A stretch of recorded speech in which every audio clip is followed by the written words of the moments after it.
domanda è: se a Hollywood vi lasciassero fare di più, vedremmo più capolavori come Inception e meno film noiosi? Poi in particolare per Mr. Nolan, il suo cinema è pervaso da un forte senso di inquietudine, seducente e affascinante. Ha mai razionalizzato da dove viene l'origine di questa ispirazione? Grazie. I think that what we did after The Dark Knight is we felt we very much had an opportunity, a rare opportunity in filmmaking really, which was to do a project that was very personal to me and something that I think contains a lot of ideas that are interesting to me, but to do it on a very, very large scale. And it's a very unusual opportunity in films. And so we felt a very real responsibility to try and push that as far as we could and really make the film that you know, we'd always dreamt of making. With the success of the film, obviously we're just delighted that you know that paid off, and those intentions were good. And my hope would be that might encourage the studios to think of giving more of those opportunities to filmmakers. I think it's certainly the case with more freedom given to filmmakers. I think you would see more great films, but you'd probably also see more bad films as well. But that would be exciting. And I think my hope is that, you know, whenever a filmmaker has the good fortune that we did to have a very successful film, that the opportunity, the filmmakers recognize the opportunity that gives them with the studios, that a studio like Warner Brothers will support them in something more daring or more original. We would certainly want to encourage that. It certainly has worked very well for us. Yeah, as far as the restlessness in the films go, I don't really know. I mean, I try not to analyze too much what interests me about the films I want to create. The only thing I've ever really been able to identify is this really wanting to explore the point of view of the film, really wanting to explore the difference between the subjective way we see the world and the idea of an objective reality around that tension has always interested me. Beyond that, I think I just try to write things that excite me and things that I can relate to.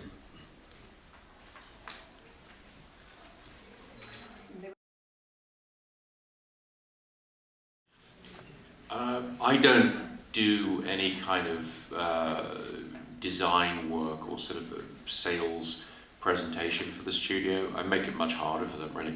They had to just read the script and decide whether they wanted to make the film. And they were very honest with me in saying some of them, you know, a lot of people at the studio read the script and some of them really got it and loved it, and some of them wanted to see what the film was going to be. And we were very fortunate that because we had made a couple of big successes for the studio and we had a very good relationship with them, when they read the script, they felt that it was all going to be in the execution. They felt that it was all going to be about how do we involve the audience in this. It was a difficult script to read on the page. And so they took a real leap of faith with us. As we started to design the film and figure out all the visual elements, we would show it to the studio so they would have more and more of an idea of what the film would be and how they could sell it. And I think that in America and around the world, Warner Brothers' marketing department has done an extraordinary job of explaining the film to people in the way that they could. But I think really for everyone at the studio, it wasn't until they saw the first cut of the film, after we finished shooting and we put together our cut, that they really were able to see, okay, what is this thing, and then figure out, you know, how to market it.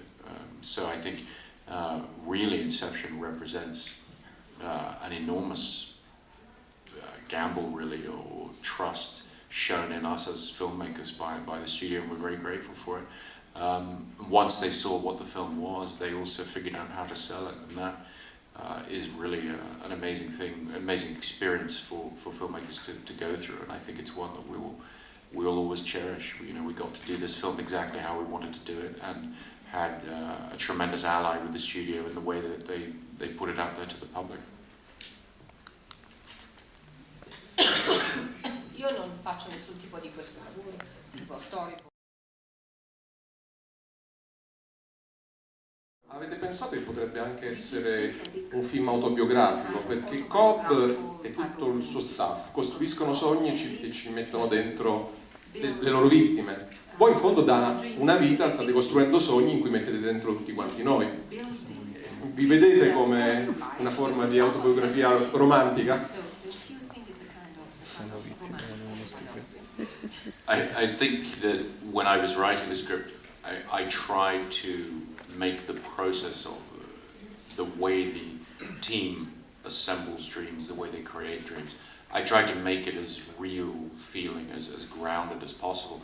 And so for me, I think I naturally gravitated towards the creative process that I know, which is putting together a team of filmmakers and going around the world and looking at things and figuring out how we can fool an audience with tricks and with these sort of things. And so when I didn't set out to make a film about filmmaking, but I think when I look at it now, quite clearly it is about filmmaking, it is about that process. Quando ho cominciato Il maestro Christopher Nolan, io ho notato, come tutti i miei colleghi, che da 10 anni a questa parte i film più importanti, i film con più incasso al botteghino, si interrogano sul rapporto tra virtualità e realtà. Abbiamo citato Matrix, Avatar, ma ce ne sono altri, Dark City, Speed Racer.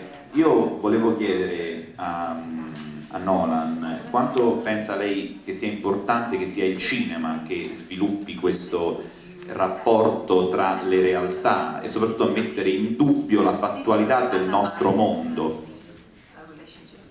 Più asciutte le prossime, mi raccomando.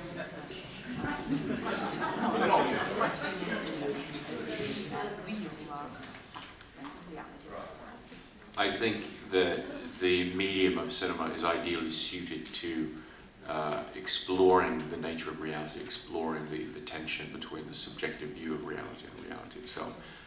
Because cinema is very good at creating alternate worlds. And I think all of the different tools at your disposal as a filmmaker, things like visual effects and action, the photography and the sound, all of these elements coming together to give the audience a world to escape into. You are creating an alternate reality for the audience, and therefore I think it's an obvious issue to explore. It's self-reflexive, but I think it's for a filmmaker it's sort of irresistible, really, because cinema creates alternate realities. You want to address that idea itself in the films. Spera che è poi la magia dei suoi film. I think my feelings about 3D are complicated, and since we only have 5 minutes left, I won't get into my whole sort of technical assessment of it. I have significant concerns about 3D, primarily to do with the brightness of the image and the fact of having to wear glasses to simulate parallax in film. So it's something we're looking at. We're looking very carefully. Ultimately, the way you have to connect as a filmmaker with your audience is up to the audience. It's really up to the audience to decide the way in which they want to receive films. But certainly I have concerns both about the brightness of the image and the scale of the image, because one of the things we've enjoyed very much doing is working on a large screen, particularly on the IMAX screen when we make IMAX films. The scale of it is very exciting. When you introduce parallax into the equation, you tend to create a smaller, more intimate experience, which is well suited for some kind of projects, very well suited for video games and first-person experiences.